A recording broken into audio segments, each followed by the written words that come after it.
শোভাযাত্রা বের করেছি।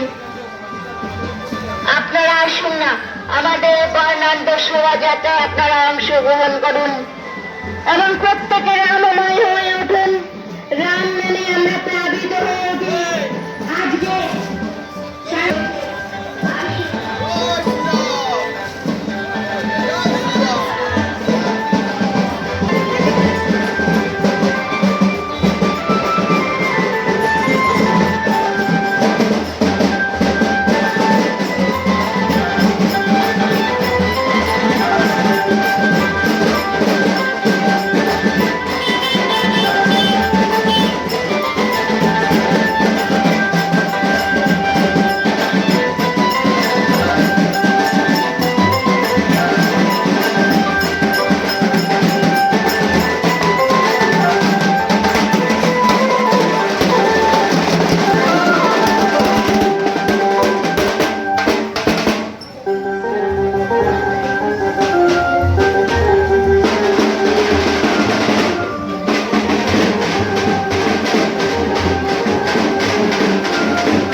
Chowdhury gold and diamond, opposite Uttarpara police station.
মেডিওয়ালের পক্ষ থেকে সকলকে জানাই সাধারণ আমন্ত্রণ। অর্থোপেডিক সার্জিক্যাল রেঞ্জে টোটাল রেঞ্জই পাওয়া যায়, যেমন hospital bed, oxygen concentrator, CPAP, BiPAP, তারপর orthopaedic wheelchair, crutch, LS belt, total রেঞ্জই পাওয়া যায় আমার এখানে। মেডিওয়ালের পক্ষ থেকে সকলকে আমাদের এখানে আসার জন্য আমন্ত্রণ জানাচ্ছি। আমাদের ঠিকানা 35 Netaji Subhash road, Uttarpara, Hooghly, near town school এবং ইউকো ব্যাংকের মেন ব্রাঞ্চের পাশের রাস্তা। এবং আমাদের আরেকটি ব্রাঞ্চ আছে, সেটা বালিবাজারে। এটা ডিজে না, 500 বছরের পর ভগবান রাম আবার যে উনি যে ভাঙা চোড়া তম্বুতে ছিলেন, আজকে ভগবান রাম নিজের দেশে রাজত্ব করছেন, তারই এটা একটা প্রতিবিম্ব আপনি দেখতে পাচ্ছেন। উত্তরপাড়া মতন জায়গাতে হাজার হাজার লোক রাস্তায় নেমে পড়েছে, এটা তো ভয় পাবেই। আর আমাদের টার্গেট হচ্ছে যে হিন্দু হিত কি বাত করেগা ওই দেশ পর রাজ করেগা। লাগছে, আমরা খুবই এনজয় করছি। আজকে ভগবান রামের জন্মদিন, এর থেকে বড় আমাদের জন্য আর কি গর্ব বিষয় হবে। মানুষ দেখুন নিজেই স্বস্ফূর্তিতে সবাই রাস্তায় নেমে পড়েছে, এটা আমাদের জন্য খুবই খুশির বিষয়। প্রশাসনের ভালোই রেসপন্স পাচ্ছি, ওনারা কোঅপারেট করছেন। পুলিশ প্রশাসন থেকে আমার কোনো কমপ্লেন নেই, আমি প্রপার ওয়েতে অ্যাপ্লাই করেছিলাম, পুলিশ এসে রুট মার্চ করছি মর্যাদা ভিতরে থেকে, তাহলে পুলিশ থেকে তো কোনো আমাদের চিন্তাই নেই।